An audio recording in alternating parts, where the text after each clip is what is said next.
रहीम। तमाम नौजवान जहां यहां मौजूद हैं उन सबको मेरी तरफ से अस्सलाम वालेकुम। कासिम भाई, आपका सुनने के लिए बहुत शुक्रिया।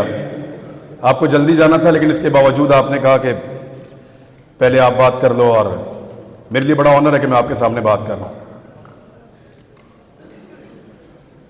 यह सारे लोग शऊर वाले बैठे हैं, नौजवान हैं, इनके साथ इनके ख्वाब बंधे हुए हैं। या बहुत सारे लोगों ने आपको बहुत सारी चीजें बताई होंगी। इनफरादी हैसियत में आगे कैसे बढ़ना है, आप सब ने अपनी अपनी जिंदगी में क्या करना है, यह आप सब बेहतर जानते हैं। मैं इनफरादी मामलात पे बात नहीं करूंगा कि एक आदमी को क्या करना चाहिए, एक नौजवान को अपनी जिंदगी बनाने के लिए क्या करना चाहिए। आप सबका अपना अपना अंदाजा है अपने आप को लेकर। आप सब अपनी काबिलियत को, अपनी हिम्मत को और अपने ख्वाबों को जानते हैं। हर एक को पता है कि वो कितने पानी में है और क्या बन सकता है। थोड़ा सा प्लान करने की जरूरत है, तो उस पर बात नहीं करूंगा। अकेले कामयाब हो जाना कोई कामयाबी नहीं होती। कामयाबी वो है जो सारों को मिले, मिलकर कामयाब हो, सबके सब। और उसके लिए हमें इज्तिमाई जिम्मेदारी अदा करनी पड़ती है, सारे मिलकर काम करेंगे। यानी बहुत सारी चीजें आज से 8-10 माह पहले मुझे नहीं पता थी। मैंने भी मुताला पाकिस्तान की और माशरती उलूम की वही किताबें पढ़ी हैं जो आप लोगों ने पढ़ी हैं। अधूरा नॉलेज, पूरी तालीम ही नहीं देते, पूरी बात ही नहीं बताते, आपको आधा सच बताते हैं, आधा सच। एक अजीबोगरीब नर्सरी में बड़ा किया जाता है। हुब्बुल वतनी के क्राइटेरिया सेट कर दिए जाते हैं। ये करोगे तो तुम मुहिब्बे वतन हो, और अगर ये लाइन क्रॉस करोगे फिर नहीं हो। गलत किताबें पढ़ाई, गलत निसाब पढ़ाया, सही और पूरी बात कभी नहीं बताई। सही बात पता चलती है जब आप प्रैक्टिकल लाइफ में आते हैं, जब आप उन लोगों के साथ डील करते हैं, फिर आपको समझ आती है कि आपके साथ तो धोखा हुआ है। आपकी राय तो राय ही नहीं है। और फिर आप में से जो खड़ा होता है उसको निशाने इबरत बनाते हैं, क्योंकि वजह यह है कि इस हॉल में मौजूद हजारों लोगों में से एक खड़ा होता है, दो खड़े होते हैं, सब खड़े नहीं होते। एक की टांगे उतारना, एक की टांगे तोड़ना आसान है, एक का मुंह तोड़ना आसान है, एक को गिरफ्तार करना आसान है, एक की शलवार उतारना आसान है, किसी एक को नंगा करके उस पर तशद्दुद करना आसान है, सब पे नहीं किया जा सकता। इसलिए मैं कह रहा हूं कि मैं इज्तिमाई जिम्मेदारी पे बात करूंगा। अकेले अकेले कब तक लड़ेंगे? और जंगल में पड़ा रहा अकेला 2.5 महीने तक, इसी लड़ाई में उतरा था। अरशद शरीफ, तकलीफ होती है उसके बारे में बात सुनकर। जब मोबाइल खोलता हूं बीच में आता है वो कहीं, कोई ना कोई तस्वीर बीच में होती है, तकलीफ होती है। अकेला जंगल में पड़ा था 2.5 महीने तक। उसने अपने मुंह से कहा कि मैं एक कमीज के अंदर बार बार प्रोग्राम कर रहा हूं। किसके लिए लड़ रहा था? हक के लिए, इंसाफ के लिए, सबके लिए एक जैसा पाकिस्तान होगा, इसके लिए कोई बंद कमरों में फैसले नहीं करेगा, इसके लिए लड़ रहा था। अगर सब लड़ते तो आज, अगर सब जीतते तो वो भी आपके साथ जीतता। वो नहीं है, उसे अकेला छोड़ा हमने। क्या हम सिर्फ जनाजों में शिरकत करेंगे? एक ही दफा इकट्ठे होते हैं जनाजे में, हर आदमी रो रहा था, मैंने इसके जनाजे को हाथ लगाना है, मैंने इसके जनाजे को चूमना है, मुझे इसको छूने दो। क्यों? इससे आधी हिम्मत दिखाई होती जब वो जिंदा था, जब उसके ऊपर झूठे पर्चे हो रहे थे, जब हमें गद्दार बनाया जा रहा था, जब हमें बागी डिक्लेयर किया जा रहा था, जब गिरफ्तारियां हो रही थी। 50 के करीब पर्चे दिए इन्होंने हम पे 1 महीने के अंदर। तब खड़े होते ना, उसके जनाजे में आ गए सब। तो इज्तिमाई जिम्मेदारी पूरी करने की जरूरत है, सबको मिलकर करना पड़ेगा, सबको मिलकर करना पड़ेगा, वरना ऐसे ही एक एक करके मार खाते रहेंगे, एक एक करके नंगे होते रहेंगे और एक एक करके हारते रहेंगे। जीतना है तो मिलकर चलना पड़ेगा। यह 2 दिन पहले जनरल बाजवा साहब ने खिताब किया, अपना आखिरी खिताब। जनरल साहब ने क्लेम किया कि उनके इदारे का सियासत से कोई ताल्लुक नहीं है। मैं आप लोगों से इससे पहले मिला हूं कभी? नहीं मिला ना? आपसे पूछ लेते हैं, क्या आपको लगता है कि जनरल साहब जो कह रहे हैं, general Qamar Javed Bajwa army chief Pakistan, कि उनके इदारे का सियासत से कोई ताल्लुक नहीं है, यह बात ठीक है?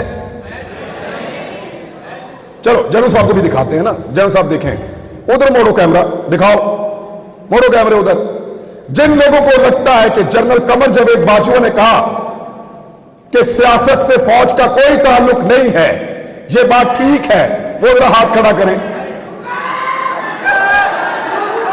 ठीक है। अब जिनको लगता है कि फौज सियासत में रोल प्ले कर रही है, वो हाथ खड़ा करें।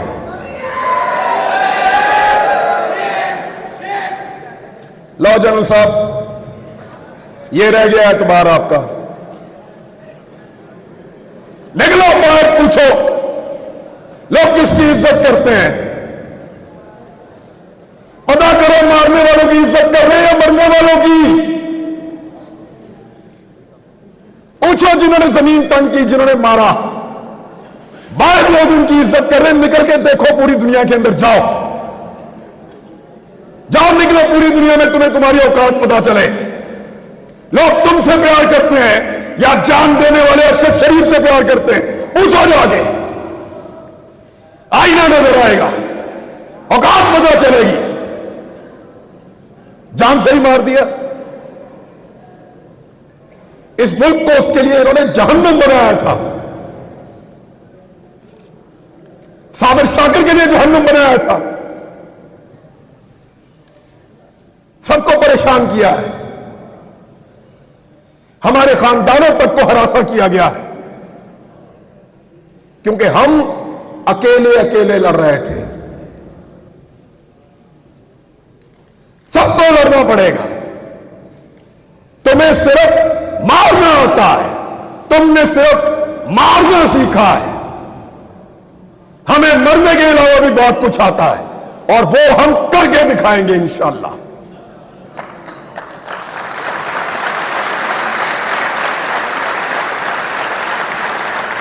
ये नहीं हो सकता कि तुम बंद कमरों के अंदर फैसले करो कि मुझे उसकी शक्ल पसंद नहीं है, वो मेरी बात नहीं सुनता, वो मेरे से ज्यादा मकबूल हो रहा है, वो मेरे मफाद के रास्ते में आ रहा है, वो मुझे ये नहीं दे रहा, वो मेरे कहने के ऊपर ये काम नहीं कर रहा, निकालो इसको, दूसरा लेकर आएंगे। क्यों? तुम्हारे बाप का मुल्क है, हमारा फैसला है।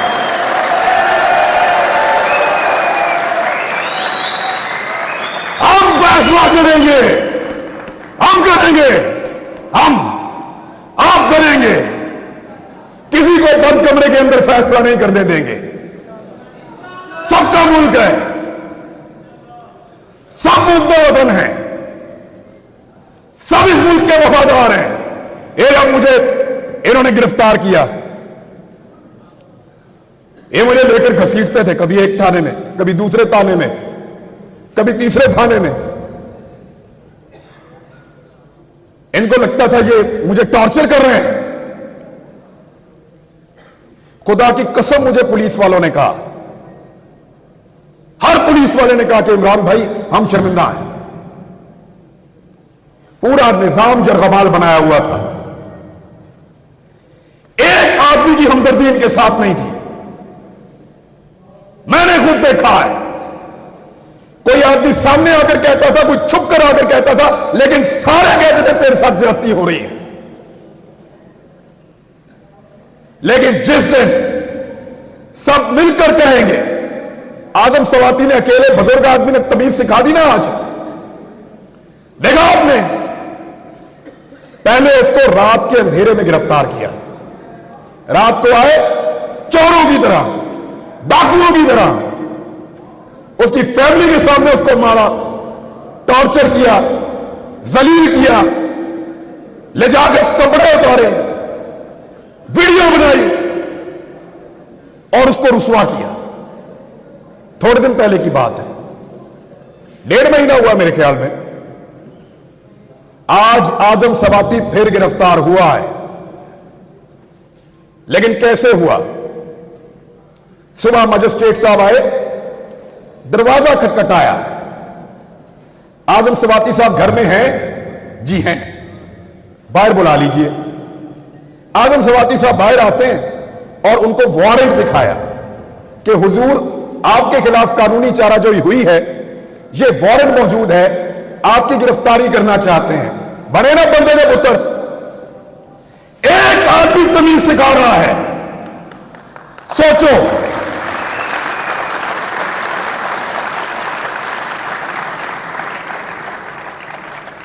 सोचो, एक 74 साल का आदमी तमीज सिखा रहा है। उसकी पॉलिटिकल पार्टी को भूल जाएं आप। हो सकता है वो नून लीग से होता, हो सकता है वो जमात इस्लामी से होता, हो सकता है वो पीपल्स पार्टी से होता, कहीं से भी, लेकिन तमीज सिखा दी है उसने। अब रात को नहीं आएंगे, कपड़े नहीं उतारेंगे, वो जुल्म नहीं करेंगे। तो इसलिए डट जाना जरूरी है। जितने लोग आज तक तारीख में डट गए, क्या उन सबको यकीन था कि वो जीत जाएंगे?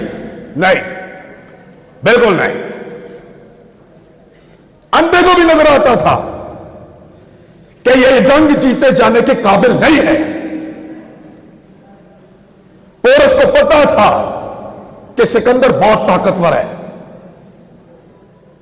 सबसे बड़ी मिसाल देता हूं, क्या इमाम हुसैन रज़ी अल्लाह तआला अन्हु को और उनके साथियों को नहीं पता था? यकतरफा लड़ाई थी। जरूरी नहीं है कि आपने सारी लड़ाइयां जीतनी हो, कुछ लड़ाइयां आपको सिर्फ लड़नी होती हैं, उनमें उतरना पड़ता है।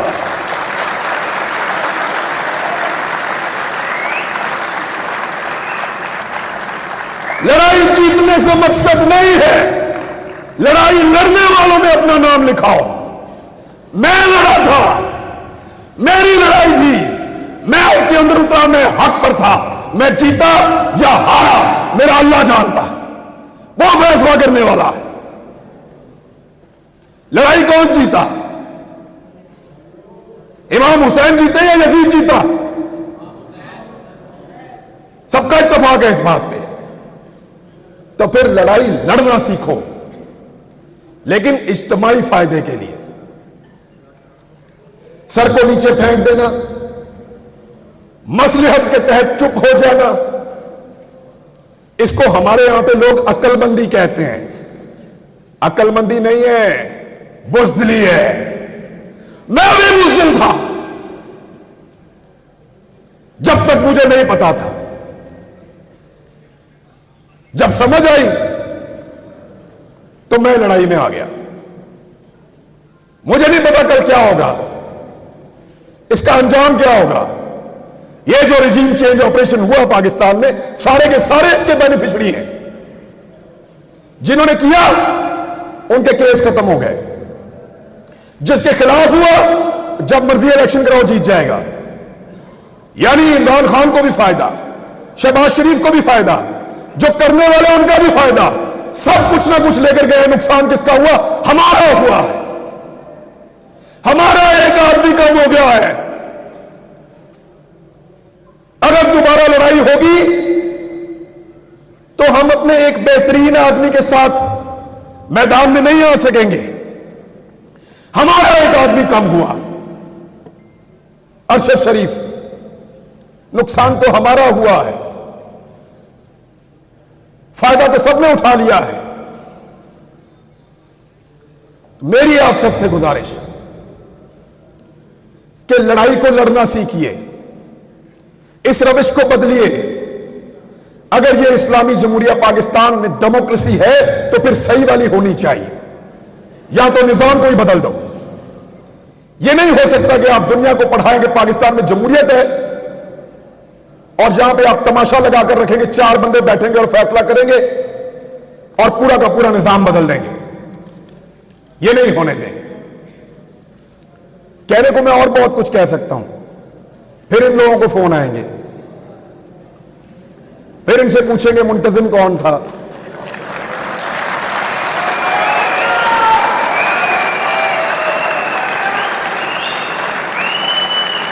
प्रोग्राम किसने करवाया, नौजवान कहां से आए थे, कोई कलदम तंजीम के बंदे तो नहीं थे। यानी फिर इस तरह के सवालात होंगे और हुए हैं। हम अपने दोस्तों और रिश्तेदारों से मिलने नहीं जा रहे। जिधर से हम होकर आते हैं वहां ये पीछे पहुंच जाते हैं। जी आपसे क्या ताल्लुक है, आप कैसे जानते हैं। तो इन हालात का हमने सामना किया और यकीन करें कुछ भी नहीं होता।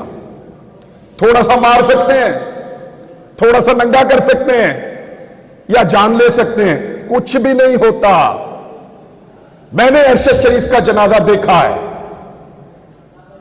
इन हाथों से उसकी मैयत लेकर आया था मैं। खुश नसीब है खुदा की कसम वो भी और उसकी मां भी। अरशद शरीफ को मारने के बाद इन्होंने अगर कोई मौत का डर भी था ना, वो भी निकाल दिया है। मारो सबको।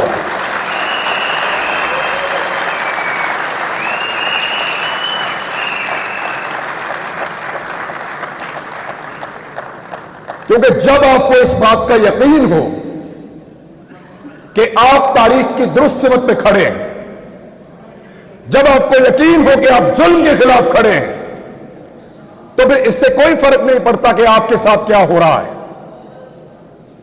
मैं ये पहली दफा गिरफ्तार नहीं हुआ। एक छोटी सी चीज आपको बताता हूं, मैं पहले भी गिरफ्तार हुआ मैं, लेकिन पहले मेरा दिल ही नहीं लगता था। एक लम्हे के लिए भी मेरा दिल करता था मैं अभी बाहर आ जाऊं, और इस मर्तबा मुझे परवाह भी नहीं थी जो मर्जी करें। जब आप किसी कॉज के साथ खड़े होते हैं, जब आपको लगता है कि आप जुल्म और जबर के खिलाफ खड़े हैं, तो फिर अल्लाह ताला भी आपको हौसला देता है, आपको इस्तकामत देता है और आपको सब्र देता है। मैंने सीखा इन दिनों में ये सारा कुछ। मेरे ख्याल में इतनी बात बहुत है। थैंक यू वेरी मच जी, बहुत शुक्रिया आपका। मेरे साथ सब लोग मिलकर